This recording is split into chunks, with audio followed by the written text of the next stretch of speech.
This is where like the theater differences between us. I am just going to sound like Bernie Sanders ranting in some town hall all the time. I don't have the charismatic delivery that you two have. That's just not my personality, and it never will be, and I'm fine with that. I just think it's an interesting thing here that both of you were very animated, and I'm like, nah, I'm not that. I'm not doing that.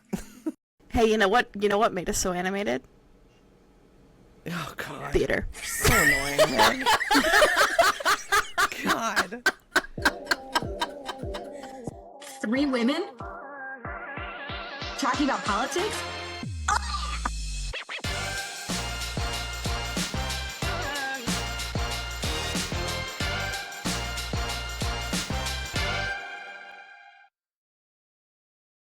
If democracy had a group chat, this would be it. Welcome to Organizing Chaos with Roots to Results, where we unpack the chaos that is politics in 2025 and give you the tools you need to do something about it. I'm Meg Simons, Creative Director with Roots to Results, and I'm here with our amazing co-founders, organizers, and all-around political badasses, Laura Miranda Brown. Hey. And Sarah Virgo. Hi. Happy holidays! When it comes to 25, all I can think is loathing. Unadulterated loathing for so much of what we saw in 2025. But there's a strange exhilaration in such total detestation, right? So before we jump ahead to 2026, let's take a moment to give one last GTFO to the things we are ready to leave behind in 2025. Welcome to the GTFO Awards. We each have GTFOs to award in 3 categories: national politics, think pieces, and weird niches. We'll each have 60 seconds to make our case for our contenders, and then we'll vote/argue on who gets the ultimate GTFO for their category. A note, we did have to just go ahead and disqualify Donald Trump from all of the categories. None of us actually want to talk about him for 30 minutes. So with that out of the way, let's get started. From Donald Trump getting sworn in to the longest government shutdown in our nation's history, that all happened in 9 months, guys. So anyway, this was a banner year for political bullshit. Laura, would you like to go first and give us your nominee for GTFO in national politics?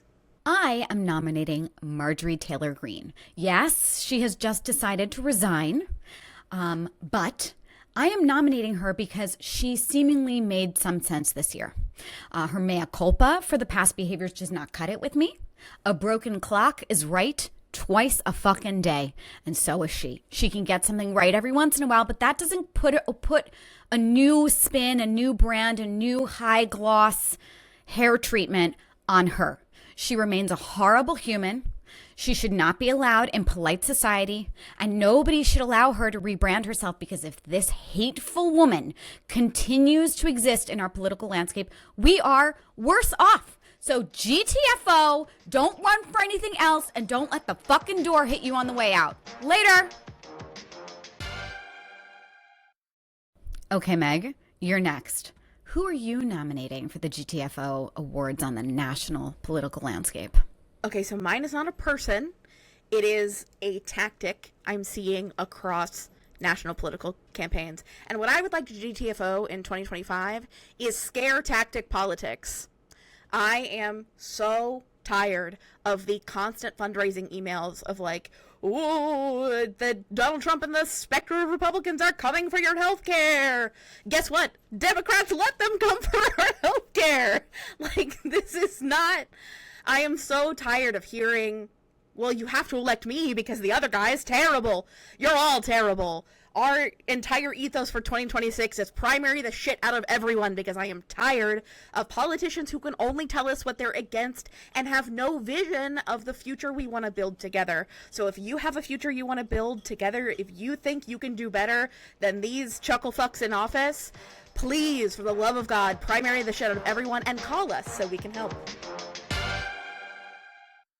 Don't know where chuckle fucks came from, but I'm keeping it. It's amazing. Yeah, I'm using it. In my mind, chuckle fuck is now like a ventriloquist dummy. All right, Sarah, you ready? I'm nominating the crossover event that exists between religion in government and cult of personality politicians. The white Christian nationalists who know nothing about policy, have zero lived experience, and want small government as God intended, except when it comes to anyone who isn't a white man. I'm done with politicians who treat the Bible like it's a legislative handbook and the Constitution like it's a suggestion. These are the same people who can't explain the Second Amendment, but will insist that God wants to protect guns more than children trying to survive first grade. That is not governance. That is filibuster meets megachurch. It is all performance and no substance. They can't pass a budget, but they can absolutely sell you a prophecy. They don't read policy memos. They read Facebook comments that their interns have read. In 2026, I want everyone to worship however they want, but I am done with the theocratic cosplay. No more politicians whose entire platform is vibes, victimhood, and fear-based propaganda against anyone who isn't a WASP. Save the sermons for Sunday, not the Senate floor. Guys, this is tough competition. Yeah. Really tough. These are 3 very good contenders. Maybe we should just let the audience choose. We should absolutely let the audience choose. I don't like. Can they all all of them get the fuck out, right? Yeah. But Idiots that have no business being in politics. These are all, whether it's a concept or a person. I mean, Marjorie Taylor Greene is literally the personification of both of your points. So maybe I won. I think we give it to the dark Just horse saying. idiots who have no business being in politics. It fits all categories. So our winner for the first one is secret option D. All of the above. All of the above. We want to hear your GTFOs for national politics. And if you think there should have been a different winner, tough shit, it's our podcast. But we do want to hear your opinions, so leave it in the comments. Congratulations to, I guess, to idiots who have no business being in politics. Moving on to our think pieces.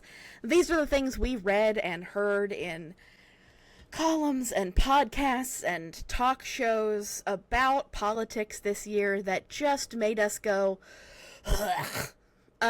These are the things that made us want to claw our eyes and or ears out. What terrible take did you hear in think pieces this year that you want to leave behind in 2025? Okay, feminism killed, insert topic here. Feminism has been blamed for the following. Killing the following. The workplace, fun, love, marriage, women's happiness, college sports, sex, academics, the job market for men, femininity, whatever the fuck that means, romance, an entire way of life, in quotes. Newsflash, feminism is fucking amazing. It allows us to wear pants in public. Hell yeah. Have bank accounts without anybody else's fucking name on them. Take out loans and say no to unwanted sex within a marriage. Did you know that that was previously illegal? Yeah, let's leave behind the stupid argument that feminism killed anything that was worth keeping. P.S. Every feminist, male and female, that I know is having great sex. While it seems like the incel movement is 100% populated by shitty men. All my friends who are feminists are, in fact, having great sex. Yeah, I mean, hello. Yeah. That's going to be really hard to top, pun intended. Sarah, do you want to go next, or do you want me to go next? Okay, so I'm nominating fertility awareness, this maha trash science movement claiming that birth control pills make you infertile, despite decades of research proving that they don't. But of course, facts don't matter when the real goal is to push women off of contraception and straight into motherhood for God and country. This is a mix of tradwife TikTok, soft-focused Christianity, and a weird incel-adjacent fantasy where women are barefoot, pregnant, and too overwhelmed to have autonomy. Unplanned pregnancies make women less financially independent, significantly more limited in education and career, which magically aligns with the exact outcomes that these movements prefer. This isn't empowerment. It's not natural living. It is a political project wrapped in sourdough starters and linen dresses, convincing women that science is dangerous, but having babies they can't afford is somehow liberation. I am done with misinformation, misogyny, and men who think that women's birth control is a threat, but their shitty podcasts aren't. In 2026, take the fake science and the 1950s with you. Also hard to beat, but you know, feminism fixes all that shit. It's basically like, don't be too feminist and take birth control, because then when you're ready to have a child, you won't be able to. But what's happening is a lot of women are going off of birth control and becoming pregnant when they don't want to be, because they've been convinced by some sort of algorithm that it's dangerous, and it's not. Really chaps my ass. I think mine was going to be, I don't want to hear shit about the male loneliness epidemic. Oh, that's a good one. Yeah, but I do need you to tell me if I just come off like I hate men. Is that a bad thing? No, you don't hate all men. That's true. You just hate the concept of them. Yeah, I hate like... The performed masculinity bullshit. Yeah, I hate like men TM. You know what I mean? Like I hate men the brand.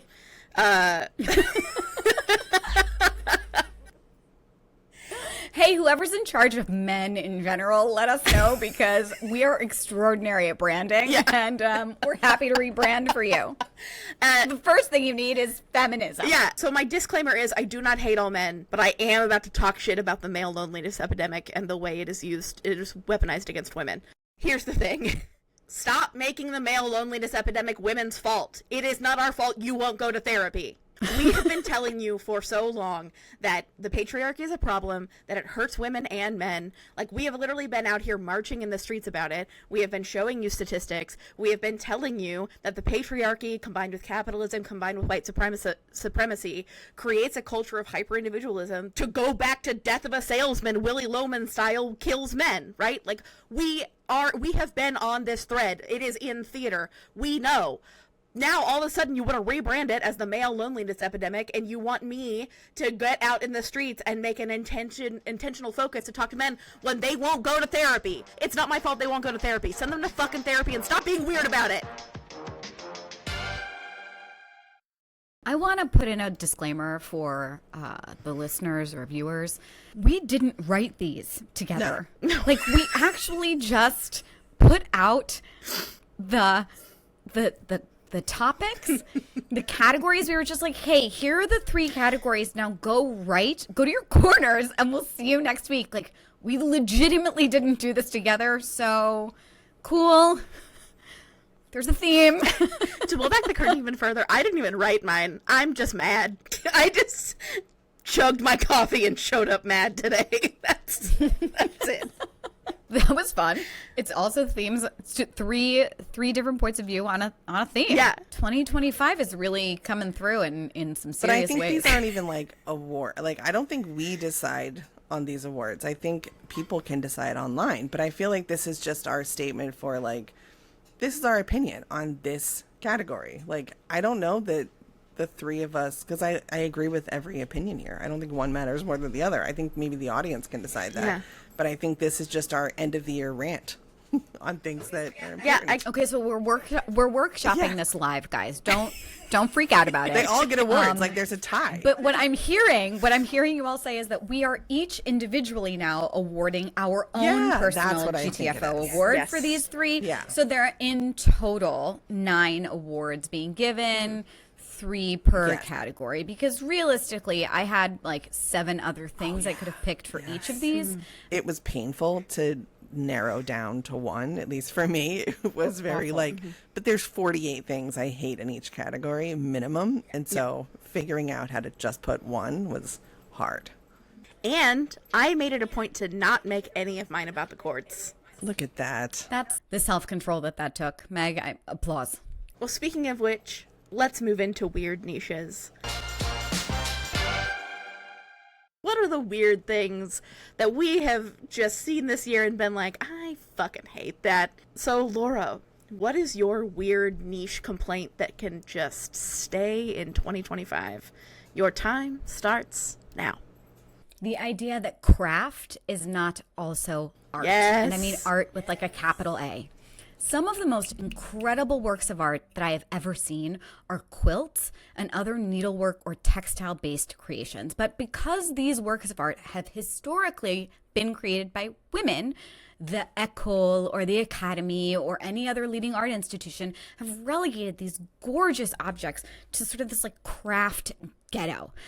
Just because an object has a domestic function or is primarily created by women does not mean that it is not worth considering as a valuable and worthy of our study and attention and consideration as a sculpture, a painting, or other fields that were historically exclusive of women. Anything that requires creativity, in my opinion, equals capital A, art. You are very good at getting this down to a minute. It just increasingly... I make a lot of public comment. And they have very hard rules around how long you can speak in public. Okay, Meg, you're up next. What is your... I'm not saying weird. I'm just saying niche. What is your niche GTFO? All right, this is going to be a hot take. I am sick of your AI bullshit. All of it. You know that scene in Mean Girls where Karen is standing under an umbrella using her special boob-related ESPN powers to tell you if it's raining? When she could just look and see if it's fucking raining? That is what y'all look like with your constant overuse of AI. If you are asking ChatGPT if it's raining instead of just looking out the window, never speak to me again. You don't need AI for any of the stuff you're actually using AI for. Just pay an actual artist and, like, use your own goddamn brain. Like, I don't want to see it anymore. I'm so glad AI is eating itself like an Ouroboros, and soon we won't have to look at this AI fucking slop anymore. I'm sick of it. Leave it in 2025. Pop the bubble. You know what? As much as I don't do theater and theatrics and, I don't know, personality, my topic is about protecting that, okay? I can't that the funniest person on our podcast claims to have no personality. I can't. None. I am. Do you think I'd be friends with somebody who was like a fucking lump in the corner? Like, Hi. can you at least like give me a little credit? Like, you're kind of offending me at this point by saying, I'm the worst. Like, please Very go elsewhere. mismatched, though. I'm not friends with uninteresting people. Do not like musicals. Friends with a theater producer and a theater person. I don't know how it happened, but here we are. I hate to tell you, my specialty was improv. God. If we were dating, if I was dating, I would have swiped in the direction of no thanks. Too much theater, too much improv, too much no. You would have missed out on a good time. Yeah. Just saying. All right, Sarah, take us home. Okay. What is your weird niche nominee? Not Okay. weird. I'm sorry, what is your niche nominee for your GTFO award this year? Okay, it's going to surprise you, but I'd like everyone to be done with shaming fandom. So this weird, like, cultural policing that says adults can't love what they love, including theater. Teens can't be passionate, and women can't like anything without someone calling it cringe or obsessive. People only shame fandoms when they're powered by joy, passion, and communities that don't center around straight men, which terrifies the same people whose entire personality is quoting Joe Rogan.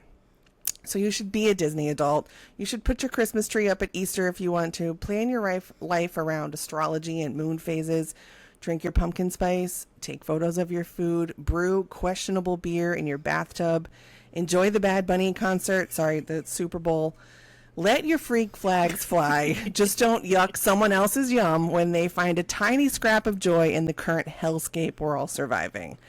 Fandom builds connection, creativity, and community, and it's all without storming a government building. So to everyone who thinks that loving things is childish, grow up, get a hobby that isn't complaining about someone else's happiness. That's an amazing note to end on. And also, I really think we already nailed it. Our like GTFO, our ultimate GTFO for 2025 is like Men the brand. Yeah. Like, it's just It's just patriarchy. It's just men, the brand. Like, it's just toxic masculinity. Yeah. Which is so bad for everybody. Yeah. It's just bad for everybody. We did it! Season 1 in the books. How are y'all feeling? Amazing. Great. This is like a joy. We get to hang out, chat, hear from people. Even, my mom likes it. And she's Can I also just add, She's since really we're saying thank you for things, everyone that has left a review, it has been so incredible reading those, even just a comment. Yeah. We appreciate it so much, and it makes us really feel like we have created something very special here. And I am filled with gratitude every time I look at a new review come in. I'm sort of like, oh, look at this, good or bad. The fact that you took time, I mean, all of them are good so far, but the fact that you took time to hair toss. write something and, took the 30 seconds, it means a lot to us. So thank you. And if you haven't written one yet, we'd love to see you write one. Leave us a review on Apple Podcasts or Google Podcasts. And for now, we did it. You get your outro for today. Thank you so much for joining us for the first season of Organizing Chaos with Roots to Results.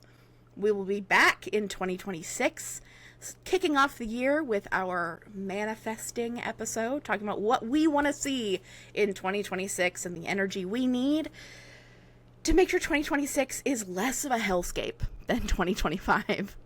So until then, go outside, touch grass, happy holidays, and remember, the group chat is only part of the movement. See you next year. Bye.